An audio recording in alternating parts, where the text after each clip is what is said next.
आज हम करेंगे चैप्टर 3 का क्वेश्चन नंबर 12। आइए रीड करते क्वेश्चन क्या है। क्वेश्चन आपसे कह रहा है for which value of K linear pair 3x minus 2y is equals to 0 and kx plus 5y is equals to 0 will have infinite solutions. और ये क्वेश्चन आपसे पूछा गया है आरबीएससी 2023 में। ध्यान से रीड करें। क्वेश्चन में क्या है, आपको दो इक्वेशन दी गई। आपसे कहा गया है कि एक लीनियर पेयर है आपका 3x minus 2y is equals to 0। दूसरी इक्वेशन क्या है आपकी kx plus 5y is equals to 0।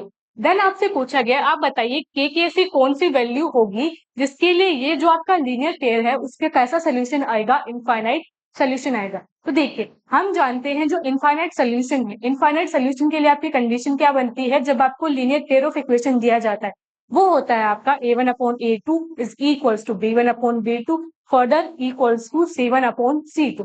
यानी हमें क्या करना पड़ेगा, इस जो आपको लीनियर पेयर दिया गया उसमें से a1 a2 b1 b2 c1 c2 इनकी वैल्यूज निकालेंगे, इनफाइनाइट सोल्यूशन की जो कंडीशन है उसमें करेंगे पुट और यहाँ से हमारा क्या निकालेंगे, हम k की वैल्यू निकालेंगे। तो चलिए, हमने स्ट्रक्चर समझ लिया है, अब करते हैं इसका आंसर। तो हम लिखते हैं आंसर। पहले हम लिखते हैं जो आपको लीनियर पेयर ऑफ इक्वेशन दिया गया है, तो हम लिखेंगे given pair of equation.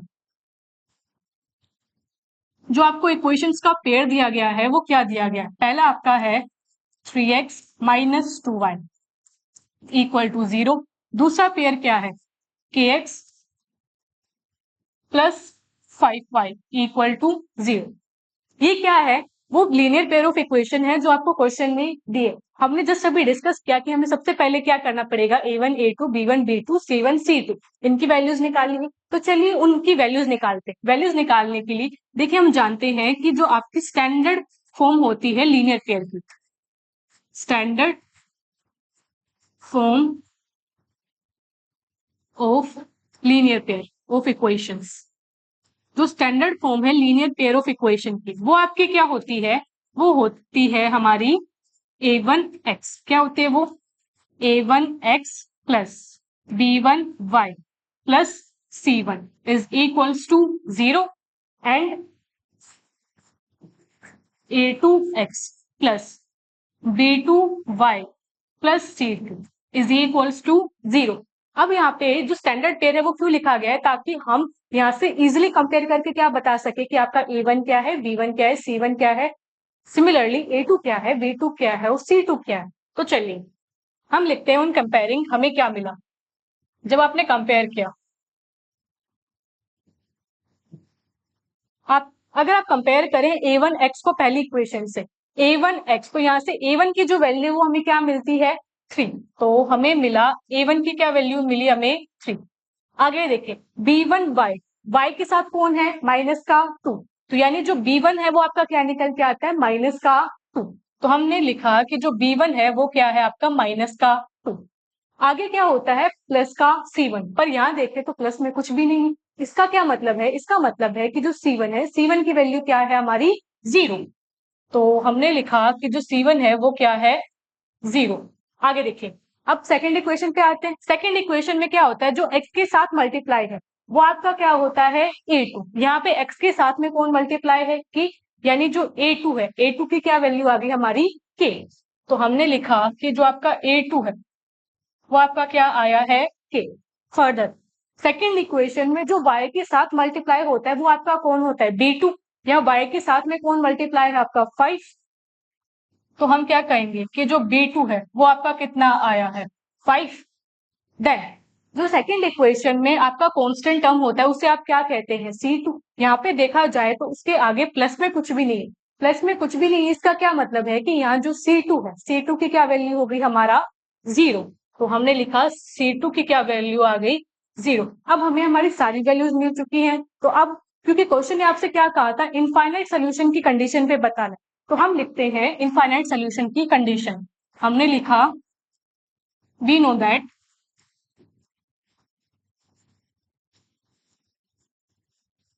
For infinite solution, हमने लिखा कि जो इनफाइनाइट सोल्यूशन है उसकी कंडीशन क्या होती है, उसकी कंडीशन होती है आपका a1 upon a2 is equals to B1 upon B2 further equals to C1 upon में C2। अब हम क्या करेंगे, A1, A2, B1, B2, C1, C2 की वैल्यूज पुट करेंगे और हमारा आंसर यहाँ से निकालेंगे।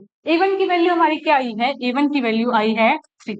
A2 हमारा क्या है, A2 है हमारा K is equals to B1 है हमारा माइनस का 2 और B2 आपका क्या है 5 इज इक्वल्स टू C1 भी 0 है और C2 भी क्या है 0। उसे हम यहाँ नहीं लिखेंगे, क्यों, क्योंकि 0/0 करने से आपका कोई आंसर आता नहीं है, तो हमने यहाँ तक की आपकी कंडीशन लिख दी। Now 3/k is equals to -2/5। आपको क्या करना है, यहाँ से k की वैल्यू निकालनी। k की वैल्यू निकालने के लिए हम क्या करेंगे, पहले इन टर्म्स को क्रॉस मल्टीप्लाई करेंगे और वहां से k की वैल्यू फाइंड करेंगे। तो चलिए क्रॉस मल्टीप्लाई किया, क्रॉस मल्टीप्लाई किया तो 3 किससे मल्टीप्लाई होगा आपका 5 से, एंड 3 5 क्या होता है हमारा 15। तो यानी हमारा LHS कुछ ऐसा दिखेगा 3 इंटू 5 करने से 15। नाउ k किससे मल्टीप्लाई होगा हमारा -2 से। जब आप -2 को k से मल्टीप्लाई करते हैं तो हमारा आंसर क्या निकल के आता है, हमारा आंसर आता है -2k, यानी 15 इज इक्वल्स टू हुआ हमारा -2k। अब आपसे क्या पूछा गया था, आपसे पूछी गई थी k की वैल्यू। k की वैल्यू निकालने के लिए हम क्या करेंगे, k की वैल्यू निकालने के लिए जो -2 आपका क्या है मल्टीप्लाई में, उसे कहाँ भेजेंगे आप, डिवाइड में।